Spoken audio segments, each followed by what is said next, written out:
کہ سیدنا علی نے جب پوچھا گواہی دو گے اس حدیث کی غدیر خم کی، تو 30 صحابہ وہاں پر کھڑے ہوئے، اور باقی پوری حدیث وہی ہے سنن نسائی الکبریٰ والی کہ اے اللہ اس سے محبت رکھ جو علی سے محبت رکھے، اس سے دشمنی رکھ جو علی سے دشمنی رکھے۔ تو ہمیں تو بڑا فخر ہے، ہم تو علی سے نہ صرف محبت رکھتے ہیں، علی کے دشمنوں کو للکار رہے ہیں، الحمدللہ۔ تو اللہ تعالیٰ اسی عمل کے سبب، اس عمل کا وسیلہ اللہ کے حضور پیش کرتے ہیں کہ اللہ تعالیٰ ہمیں محبوب رکھے، آمین۔ بھائی یہ غدیر خم پہ آپ صلی اللہ علیہ وسلم نے خطبہ کیوں دیا؟ اس کی میں نے حکمت کئی لیکچرز میں بیان کی، یہاں پہ بھی بیان کر دوں۔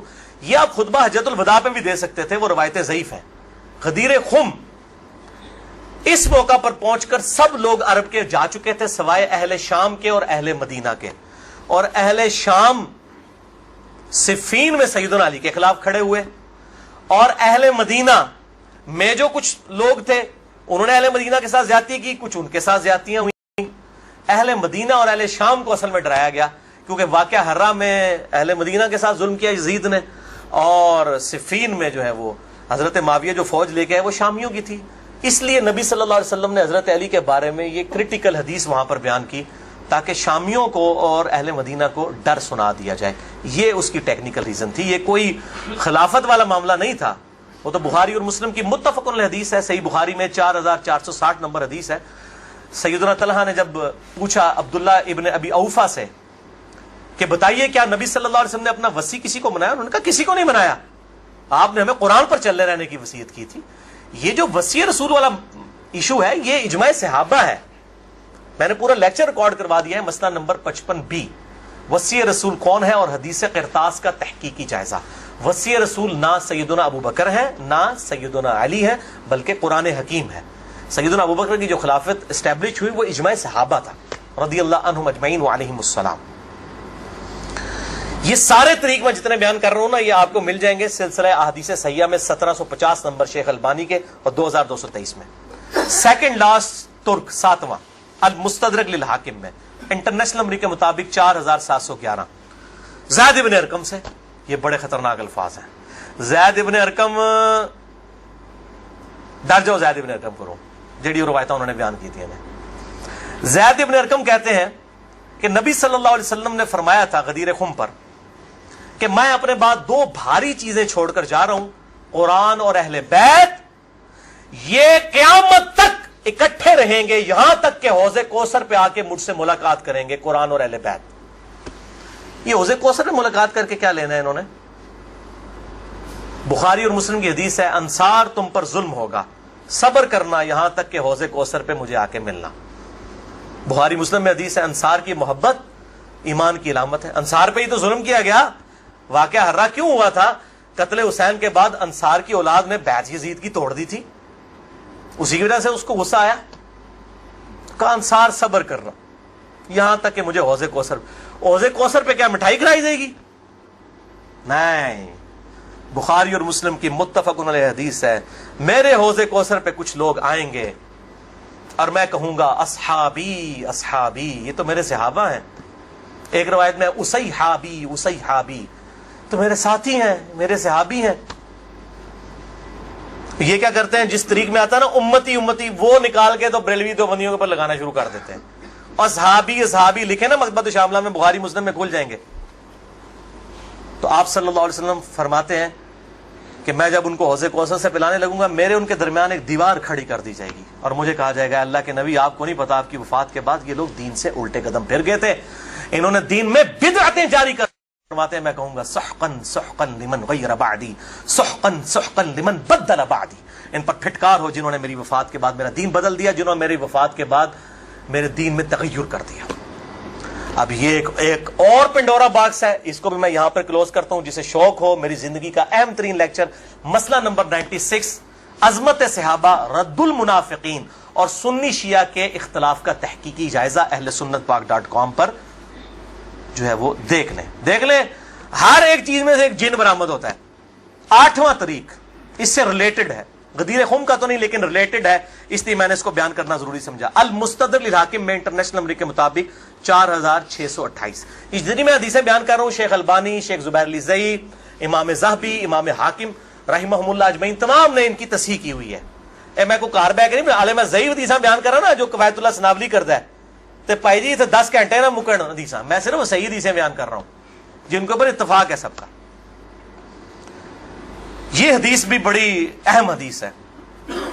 ابو ذر غفاری کا غلام تھا ایک ابو ثابت، وہ کہتے ہیں میں جنگ جمل کے بعد حضرت ام سلمہ ہماری جو ماں ہے جو آخر میں فوت ہوئی واقعہ کربلا کے بعد بھی، ام سلمہ ام المؤمنین رضی اللہ تعالی عنہا و علیہ السلام، کہتے ہیں میں ان کو ملنے گیا، اماں نے پوچھا، اماں ام سلمہ ہوتے اگر میں لیکچر دیا نا بنو امیہ کے خلاف جتنی حدیثیں ہیں نا، جتنی حدیثیں ممبروں پہ لعنت کرنے والے کے خلاف، سیدنا علی کو گالیاں دینے والوں کے پر عتاب، سب کی سب ام سلمہ سے ہیں۔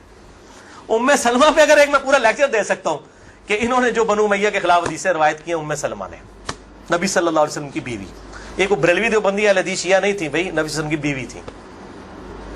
یہاں پر بھی ام سلمہ کو وہ تابعی کہتا ہے میں تو جمل سے آیا ہوں، تو انہوں نے پوچھا کہ بتائیے جنگ جمل میں کیا حال ہوا؟ ان کا اماں میں جنگ جمل میں جو ہے وہ سیدنا علی کا ساتھی تھا۔ اچھا، کہتے ہیں لیکن صبح کے وقت جب میں نے اپنے مخالف لشکر میں سیدہ عائشہ کو دیکھا تو میرا دل ڈولنے لگ پڑا کہ یہ ٹھیک ہے یا وہ، حالانکہ وہ تو کتنی حدیثیں ہیں کہ میری ایک بیوی پہ خوف کے کتے بھونکیں گے، حدیث خوف پہ پورا باب شیخ البانی نے باندھ دیا، میں نے 72 حدیثوں میں نقل کیا، سیدہ عائشہ پہ کتے بھونکے، اس کے بعد پوری زندگی روتی تھی، وہ تو ابن زبیر ان کو آگے لے گئے، اس کے بعد سیدنا علی نے ان کو معاف بھی کیا، اور ایک الگ سے ایک ٹاپک ہے، مسئلہ 101 میرا دیکھ لیں۔ بہرحال سیدہ عائشہ رضی اللہ تعالیٰ عنہ کو دیکھا دل ڈگمگا گیا، کہتے ہیں پھر میں نے جب ظہر کی نماز پڑھی تو اللہ نے میرے دل کو مضبوط کر دیا کہ نہیں علی حق پر ہے، تو ہم نے جنگ کی، اور ظاہر ہے وہ تو کلین سویپ ہوا، سیدنا علی جنگ جیت گئے۔ تو ام سلمہ نے پتہ کیا کہا؟ انہوں نے یہ نہیں کہا کہ یہ مشاجرات صحابہ مجھ سے کیوں ڈسکس کر رہے ہو، دو ہی ٹھیک نے، انہوں نے کہا ابو ثابت تو نے بڑا ہی اچھا کام کیا، میں حضور کی بیوی ہوں، میں نے خود نبی صلی اللہ علیہ وسلم سے یہ بات سنی تھی کہ قرآن اور علی یہ قیامت تک ساتھ رہیں گے یہاں تک کہ یہ مجھے حوض کوثر پہ آ کر ملے۔ اس سے مراد نہیں کہ حضرت علی زندہ رہیں گے، مراد یہ ہے کہ علی کا جو سٹانس ہے اور قرآن یہ ساتھ ہیں، دونوں علی اور قرآن ساتھ رہیں گے یہاں تک کہ حوض کوثر پہ آ کے مجھے ملے۔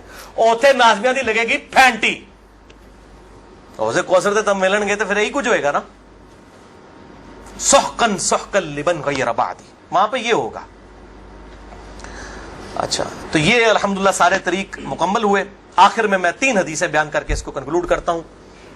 المستدرک الحاکم میں صحیح سند کے ساتھ 4717 نمبر حدیث ہے، ایک طریق شیخ البانی شیخ زبیر علی زئی دونوں نے صحیح کہا، امام حاکم امام ذابی نے موافقت کی کہ آپ صلی اللہ علیہ وسلم نے فرمایا اللہ کی قسم ہم اہل بیت کے ساتھ جو بغض رکھے گا اللہ تعالیٰ اسے ضرور دوزخ میں داخل کرے گا۔ کہتے ہیں یزید کا معاملہ اللہ پہ چھوڑیں، امام ذہبی نے لکھا ہے کہ سب سے بڑا ناسبی یزید تھا، اللہ پہ چھوڑیں، بغض نہیں تھا، جو ممبروں پر لعنت کرواتے تھے بغض نہیں تھا، یہ پتہ نہیں کیڑی ایکویشن ہے، تو جھوٹا دفاع کرتے ہیں بنو امیہ کا۔ اور اسی کا طریق ہے 4712 نمبر اور سلسلہ احادیث صحیحہ میں 2488 شیخ البانی لے کر آئے ہیں، یہ بہت خطرناک ہے۔ آپ صلی اللہ علیہ وسلم فرمایا اگر کوئی شخص پوری زندگی حجر اسود اور مقام ابراہیم کے درمیان نمازیں پڑھتا رہے اور روزانہ روزہ رکھے اور اس حال میں مرے کہ اس کے دل میں بغض اہل بیت ہے، اللہ کی قسم ضرور دوزخ میں ڈال دیا جائے گا۔ وہ تو اڈیاں رفائی دانا کس کام دیا نے بھائی، تو اڈیاں پکڑیاں کس کام دیا نے؟ اگر بغض اہل بیت ہے، باڑ میں گیا سعودیہ کا پیسہ، باڑ میں گیا ایران کا پیسہ، اپنی آخرت کی فکر کرو کہ نا خوش کر دے پو تسی اللہ دے بندے ہو، ایا کرو۔ دوسری حدیث امیر المؤمنین سیدنا ابو بکر الصدیق رضی اللہ تعالیٰ عنہ علیہ السلام کا قول، صحیح بخاری میں حضرت حسین والے چیپٹر میں ہے، نبی صلی اللہ علیہ وسلم کی بیویوں والے چیپٹر میں نہیں ہے۔ امام بخاری نو پتا سی کہ اہل بیت کون ہے، اسپیشل اہل بیت کون ہے اور یوزول اہل بیت کون ہے۔ امام بخاری حضرت حسین والے چیپٹر میں اس کو لے کے ہیں 3751 سیدنا ابو بکر صدیق رضی اللہ تعالیٰ عنہ علیہ السلام کہتے ہیں کہ محمد صلی اللہ علیہ وسلم کی محبت کو اہل بیت کی محبت میں تلاش کرو۔ یہ ابو بکر صدیق کا فتویٰ ہے، رفع دین میں تلاش نہ کرو، محمد صلی اللہ علیہ وسلم کی محبت کو اہل بیت کی محبت میں تلاش کرو، اور اہل بیت کو حضرت حسین والے چیپٹر میں لے کے آئے 3751. اور آخری حدیث صحیح مسلم میں وہ ریپیٹ کر لیں 240 نمبر کتاب الایمان میں. سیدنا علی کہتے ہیں اس اللہ کی قسم کہ جس نے دانے کو پھاڑ کر اس میں سے اناج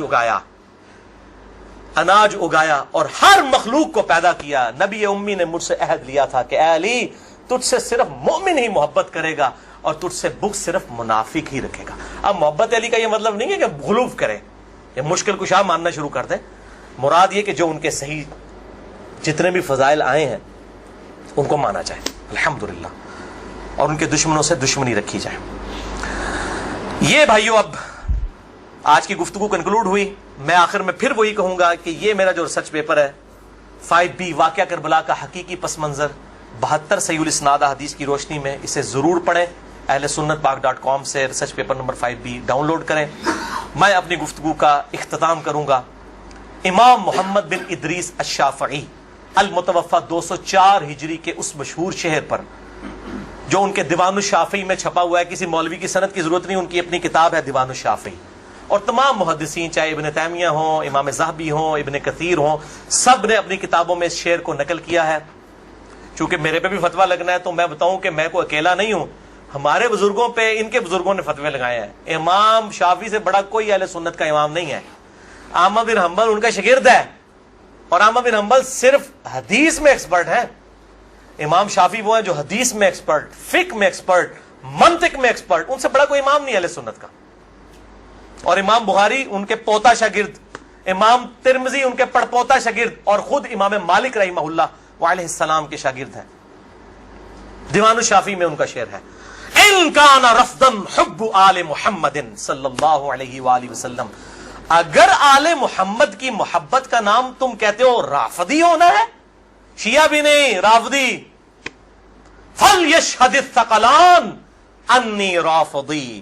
تو جنوں انس گواہ ہو جاؤ، اے بریلویو دیوبندیو اہل حدیث شیعہ سب کے سب، چاہے جنوں میں ہو چاہے انسانوں میں ہو، من الجنت والناس، وہ والا بھی من الجنت والناس، گواہ ہو جاؤ. فَلْيَشْهَدِ الثَّقَلَانِ أَنِّي رَافِضِي. ہاں میں پھر رافضی ہوں، میرے رافضی ہونے پر گواہ ہو جاؤ. یہ امام شافعی کا جو ہے شعر ہے. اس پہ میں نے گفتگو کنکلوڈ کی. باقی آپ اس میں دیکھیں. اللہ تعالیٰ سے دعا ہے جو حق بات میں نے کہی اللہ تعالیٰ ہمارے دلوں میں راسخ فرمائے. اگر جس بات میں میرے منہ سے کوئی بات نکل گئی تو اللہ تعالیٰ ہمارے دلوں سے محو کر دے. اللہ تعالیٰ ہمیں کتاب و سنت کی تعلیمات پر عمل کر کے دوسرے بھائیوں تک پہنچانے کی توفیق عطا فرمائے. سبحانک اللہم و بحمدک اشہد ان لا الہ الا انت استغفرک و اتوب الیک وما علینا الا البلاغ المبین. درود شریف ایک دفعہ ضرور پڑھیں.